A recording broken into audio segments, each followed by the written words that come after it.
Good morning बच्चों, आज हम चैप्टर पढ़ाएंगे आपको विद्युत धारा। क्या रखकर नाम क्या बच्चों? विद्युत धारा। देखो बेसिक इसमें 3 यूनिट है आपकी। पहला आपका आता है विद्युत, उसके बाद आता है विद्युत का ऊष्मीय प्रभाव, और तीसरी चीज आती है आपकी बच्चों विद्युत का चुंबकीय प्रभाव।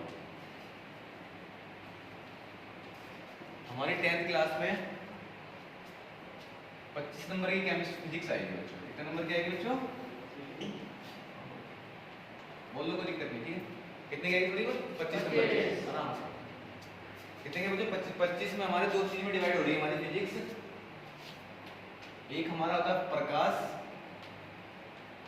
और दूसरा होता है हमारा विद्युत। ये दोनों एक दूसरे से थोड़े अलग अलग हैं। अगर प्रकाश का पहला चैप्टर आपको क्लियर है तो दूसरा क्लियर हो जाएगा तुरंत। अगर पहले क्लियर नहीं है दूसरा क्लियर नहीं होगा। ऐसे विद्युत का है। विद्युत का आपका 10 नंबर का आपका प्रकाश आएगा, 15 नंबर के आएगा आपकी विद्युत। और आप आगे की बात करूं तो 11वीं और 12वीं के लिए बड़ा ही मोस्ट इंपोर्टेंट है ये चैप्टर आपका विद्युत। और इसमें अगर पहला चैप्टर आपको क्लियर है तो दूसरा आपको बिल्कुल क्लियर होगा, फिर तीसरा, ऐसे चलते रहेगा। अब बात करते हैं हम किसकी? विद्युत। तो कौन कौन बच्चा समझता है विद्युत किसे कहते हैं? बोलो 10th वाले कोई भी बच्चा बताओ, इसको पता है विद्युत के बारे में? अरे घर में यूज करते हो तुम विद्युत धारा के बारे में, पता नहीं विद्युत किसे कहते हैं भाई? तो मैं बताता हूँ। देखो विद्युत का एक बेसिक जो साधारण मतलब जो होता है विद्युत का, पहले विद्युत का मतलब क्या होता है? एक पहले विद्युत से पहले एक चीज पढ़ते हैं हम, प्रभाव। पता है प्रभाव का मतलब क्या होता है? क्या होता है बच्चों?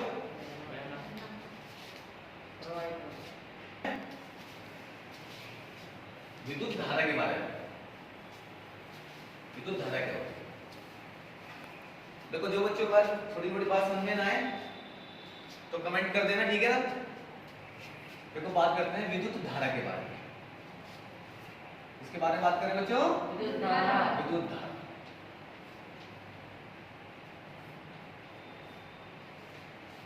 देखो आवेश के प्रभाव को, क्या बच्चों?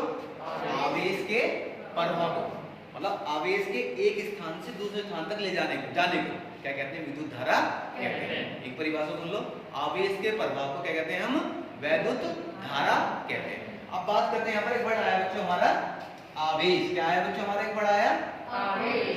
आवेश कितने तरह के होते हैं बच्चों? बताना, कोई बच्चा बताएगा मुझे? एक बच्चा बताएगा कोई? दो तरह के।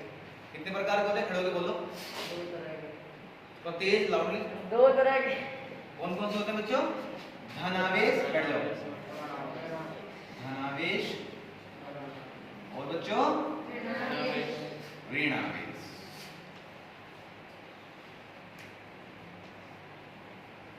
ठीक है।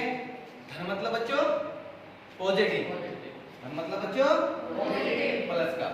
देखो अब आप ना ऐसे नहीं करेंगे प्लस का माइनस का, ज्यादा का कम का। अब हम बड़े हो गए ना तो हम थोड़ी साइंस वाले भाषा यूज करेंगे। धन मतलब प्लस का और ऋण मतलब माइनस का। अब मैं इससे पहले ऋण और प्लस से पहले आपसे बात करना चाहूंगा कि बताओ मुझे बच्चों, आपको पता है इलेक्ट्रॉन कैसे होते हैं, प्रोटॉन कैसे होते हैं और न्यूट्रॉन कैसे होते हैं? ये तीन चीज हमारे, तीन पार्टिकल्स होते हैं। कोई भी देखो पदार्थ होता है वो तीन पार्टिकल्स से मिलकर बना होता है। कौन कौन से? इलेक्ट्रॉन, प्रोटॉन और न्यूट्रॉन। इनके बारे में जानना बहुत जरूरी है। देखो सुनते हैं यहाँ इलेक्ट्रॉन, प्रोटॉन। देखो इलेक्ट्रॉन ये तो हम बताते हैं, जैसे मान लो पदार्थ है, इसका एक नाभिक होता है। नाभिक मतलब होता है बिल्कुल केंद्र, बिल्कुल एक केंद्र, मध्यभाग। ठीक है। उसके अंदर क्या होते हैं हमारे? न्यूट्रॉन और प्रोटॉन। क्या होता है उसके अंदर? न्यूट्रॉन और प्रोटॉन। और बाहर कौन चक्कर लगा रहे होते हैं? बाहर लगाते हैं इलेक्ट्रॉन चक्कर। अब देखो इलेक्ट्रॉन कैसे आवेश होता है इलेक्ट्रॉन पर? बोलो। ये होता है माइनस का। क्या? ऋणात्मक। क्या होता है? तो कितना आवेश होता है माइनस का? 1.6 गुणा 10⁻⁻⁹ कूलाम। देखो हमने कूलाम क्यों कहा? क्योंकि आवेश को में नापते हैं बच्चों, कूलाम में। क्या में नापते हैं बच्चों? कूलाम में। और न्यूट्रॉन पे क्या होता है? 0। उदासीन, जीरो नहीं कहेंगे हम। उदासीन में मतलब क्या होता है, क्या मतलब होता है इसका, ना तो प्लस का चार्ज है और ना ही किसका चार्ज है, माइनस का, बिल्कुल न्यूट्रॉन है, ठीक है ना। अब बात करेंगे प्रोटॉन की, तो प्रोटॉन पे कितना होता है बच्चों, बस थोड़ा फर्क ये और कुछ नहीं है। अब आपने 9th में इतना पढ़ा ही होगा 9th में कि नहीं पढ़ा, मगर मैं थोड़ा है। और आपको ये पता है कि इलेक्ट्रॉन खोज किसने की थी, मैंने एक फॉर्मूला लिखवाया था, ई पर लिखवाया था, नहीं लिखवाया था। तो ई से हमारा इलेक्ट्रॉन और टे से और पै से, पता लग गया इसकी बात को, क्लियर होगी बात बिल्कुल। चलो अब मैंने कहा था आवेश प्रवाह की दर को विद्युत धारा कहते हैं। अब उसको कंटिन्यू रखते हैं। देखो सुनो, देखो बच्चों, मानना यहाँ पर कोई आवेश है, क्यू आवेश मान लेते हैं प्लस का, कह ले यहाँ पर कोई आवेश, कोई दिक्कत नहीं। कितना आवेश है बच्चों, ठीक है। अब क्यू आवेश को यहाँ से यहाँ तक ले जा रहा है, यहाँ तक जा रहा है। इसको ले जाने में कुछ ना कुछ तो क्या होगा, समय लगेगा। मान लो समय कितना लग रहा है हमारा, टी लग रहा है। तो कभी मैं स्मॉल में क्यों ले रहा हूँ बच्चों, ठीक है, क्योंकि हमें जो समय हमारा जो आवेश को प्रभावित करने में मिली सेकंड लगती है, इसलिए मैंने क्या स्मॉल टी लिया है, क्या लिया है इसलिए स्मॉल टी, ठीक है। तो कितना कुछ समय लगा इस क्यू आवेश को यहाँ ले जाने में, कितना समय लगा, ठीक है। अब मैंने कहा था कि अगर आवेश प्रवाह हो रहा है तो वहाँ क्या होगी, हमारी विद्युत धारा होगी, होगी। तो वहाँ विद्युत धारा मान लेते हैं कितनी है बच्चों हमारी, स्मॉल आई। क्या है बच्चों हमारी, तो नियम के अनुसार आई बराबर क्या होगा बच्चों हमारा, क्यू अपॉन टी। अब आप कैसे, आपसे कोई कह रहा है आप कैसे डिफाइन करोगे यहाँ पर कितनी विद्युत धारा बह रही है, आप कैसे पता करोगे यहाँ पर कितनी धारा बह रही है। तो जो हमारा आवेश है और लगा समय, अगर उसको डिवाइड कर दें उससे, तो हमारी क्या निकल जाएगी बच्चों, यहाँ पर विद्युत धारा निकल के आ जाएगी। अगर पूछे आपसे, मान लो मैं एक सवाल एक देता हूँ आपको, तो यहाँ पर एक सवाल देता हूँ मैं आपको, एक बात पूछता हूँ अभी आपसे। तो यहाँ पर एक तार रख देते हैं हम, तार भाई, जहां पर किसी को प्रॉब्लम हो तो कमेंट बॉक्स में लिख देना भाई।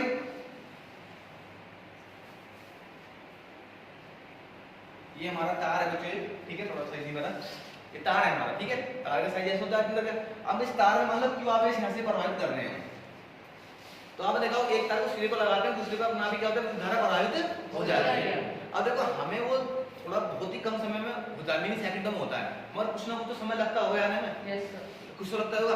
अब मान लो समय यहाँ से आवेश को यहाँ तक कुछ आ रहे हैं, ठीक है, और मान लो टी सेकंड का समय लग गया, कितने समय लग गया हमारा, टी सेकंड का समय लग चुका है, टी सेकंड का समय लग गया। अब कोई पूछे भाई तुमने यहाँ से आवेश को यहाँ तक कुछ आया, सिरे से सिरे तक, और टी सेकंड का समय लग गया, तो धारा कितनी है इसमें, तो आप धारा कैसे नोट करेंगे कि धारा बराबर आई बराबर क्यू अपॉन टी।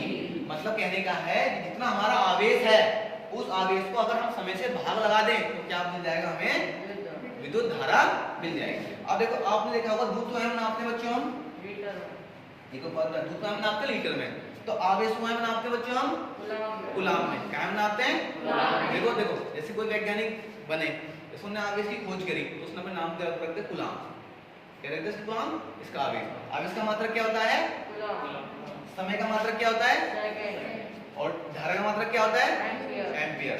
एक बार वो लेते हैं, आवेश का मात्रक कूलाम, समय का मात्रक सेकंड, और धारा का मात्रक एम्पियर। कोई समस्या इतनी बात को।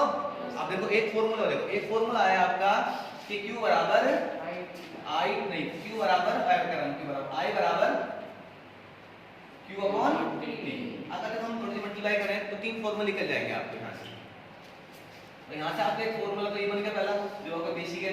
दूसरा फॉर्मूला बन गया आपका T बराबर Q अपॉन I, और तीसरा फॉर्मूला बन गया Q बराबर I। कोई समस्या बच्चों यहाँ तक आपको?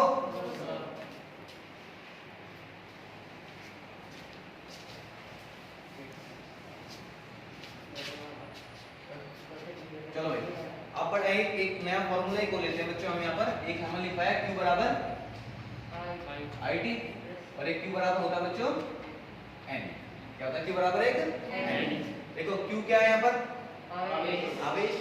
देखो धनावेश भी हो सकता है और ऋणावेश भी हो सकता है, ठीक है, आवेश का आवेश, ठीक है। और यहाँ पर N क्या है, यहाँ पर इलेक्ट्रॉनों की संख्या, और E क्या है यहाँ पर इलेक्ट्रॉन ठीक है, यहाँ पर इलेक्ट्रॉन यहाँ से कह सकते हैं एक इलेक्ट्रॉन पर आवेश। और कितना होता है इलेक्ट्रॉन पर आवेश? सही बताया था मैंने, कितना होता है बच्चों? 1.6। ठीक है बच्चों, यस पक्का? अब एक न्यूमेरिकल लिखो सब बच्चे, लिखो सब बच्चे फटाफट।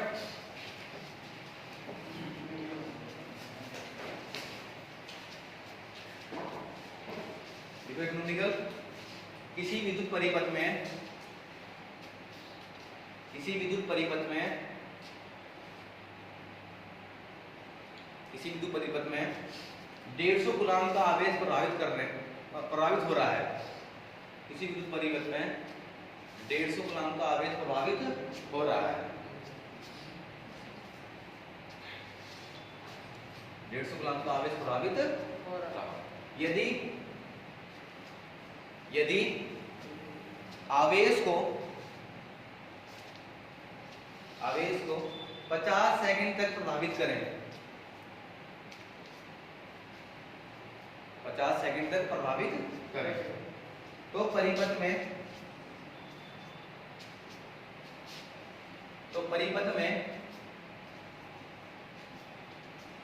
विद्युत धारा का मान ज्ञात कीजिए। तो परिपथ में विद्युत धारा का मान ज्ञात कीजिए।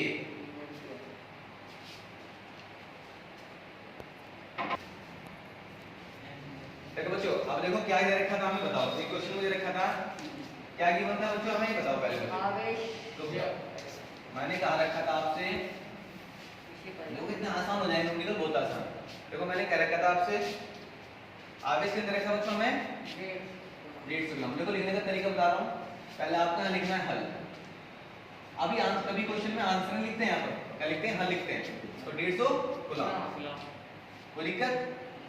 और हमें क्या निकाल कर लाएंगे बच्चों यहाँ पर? टी के अंदर रखा था 50 सेकंड, ठीक है। और हमें क्या निकाल लाना था? अब अपने दिमाग से सोचो कि पंकज सर ने इनके बीच में कोई बीच में बताया था, कोई फॉर्मूला बताया इनके बीच में, तीनों के बीच में कोई फॉर्मूला है? कोई लिखवाया? तो हमने एक फॉर्मूला लिखवाया यहाँ पर, क्या लिखवाया? Q बराबर I इंटू T होता है, नहीं होता? और इसी से I बराबर क्या होता है हमारा? Q अपॉन T होता है। इससे क्या होता है? Q upon T। कोई दिक्कत नहीं। अगर यहाँ से हम रखेंगे इसकी बात करें, I बराबर यहाँ से हो जाएगा ऐसे, कोई दिक्कत नहीं। और यहाँ से रखेंगे तो Q की वैल्यू कितनी यहाँ पर? 150। और ये कितना हमारा? ठीक है। और 5 दिया 15 और 3 आंसर। देखो 3 का भी आंसर नहीं होगा, आंसर क्या होगा? 3 एम्पीयर। तो तब किस को जो समझ में नहीं आया बताओ मुझे फटाफट। ओके, देखो पहले हम किताब क्वेश्चन में देखेंगे क्या चीज हमको गिवन है, ठीक है ना। तो उसके बाद फॉर्मूला लिखेंगे और फिर मल्टीप्लाई तो बच्चों आपको करने को दी आती होगी, ठीक है ना। चलो अगला क्वेश्चन और लिखते हैं। देखो बच्चों, एक नेक्स्ट क्वेश्चन लिखते हैं हम। नेक्स्ट क्वेश्चन में क्या करवाया मैंने बच्चों, क्या गिवन है? देखो यहाँ पर दे रखा है, किसी परिपथ में विद्युत धारा कितनी बह रही है। बच्चों यहाँ पर एक क्वेश्चन लिखते हैं, वैसे बोल रहे हैं हम 2.5 एम्पीयर विद्युत धारा बह रही है, ठीक है। ठीक है बच्चों, किसी परिपथ में कितने एम्पीयर धारा बह रही है? 2.5 एम्पीयर। और इसमें बच्चों आवेश कितना उत्पन्न हो रहा है? यहाँ पर 150 कूलम आवेश उत्पन्न हो रहा है, ऐसे लिख रहे हैं। और यहाँ पर टी को निकालना है, क्या निकालना बच्चों? ठीक है। तो क्वेश्चन एक बार मैं रिवीजन कर देता हूँ। किसी कोई परिपथ है, उसमें 2.5 एम्पीयर धारा हमको प्रभावित कर रहे हैं, और जैसे हमने प्रभावित करी धारा तो क्या क्या उत्पन्न हुआ? यहाँ पर आवेश उत्पन्न हुआ। कितना आवेश उत्पन्न हुआ बच्चों? हमारा 150 कूलम। और हमें टाइम बताना है कितना टाइम तक लगा, ठीक है ना। तो समय निकालेंगे सीधे। हमने एक फॉर्मूला देखा, आपने फॉर्मूला लिखवाया, यहाँ पर हल लिखते हैं पहले। और फॉर्मूला क्या लिखवाया यहाँ पर? Q बराबर क्या होता है? I इंटू होता है, Q बराबर I इंटू T। अब यहाँ से क्या डिफाइन करना है? T बराबर क्या होता है बच्चों? Q upon I। यहाँ तक किसी को प्रॉब्लम है थोड़ी बहुत भी? किसी को है? और यहाँ के बाद देखो I बराबर क्या रखते हैं, यहाँ Q बराबर क्या रखते हैं? 150। और इसके बाद 2.5। कोई दिक्कत बच्चों? यहाँ तक पॉइंट को हटाएंगे, यहाँ पर ऊपर 0 बढ़ जाएगी। और 25 कितने कितना है? 25 सिक्के। अच्छा 25 सिक्के 150। तो कितना बच्चों? 60 सेकंड। इसका मतलब क्या होगा, क्या समझे तुम?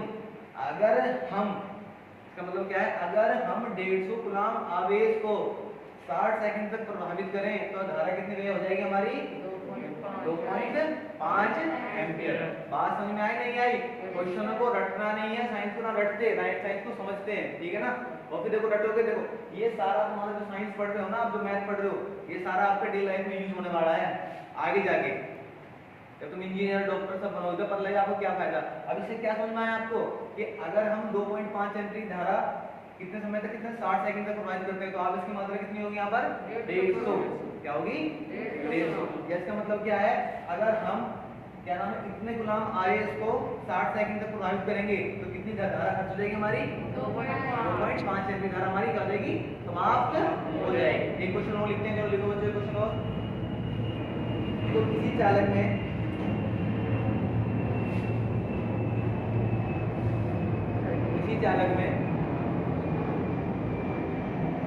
चालक में 2.5 एम्पीयर की धारा प्रवाहित हो रही है। किसी चालक में 2.5 एम्पीयर की धारा प्रभावित हो रही है। तो परिपथ में 20 मिनट में, तो परिपथ में 20 मिनट में कितना आवेश प्रभावित होगा।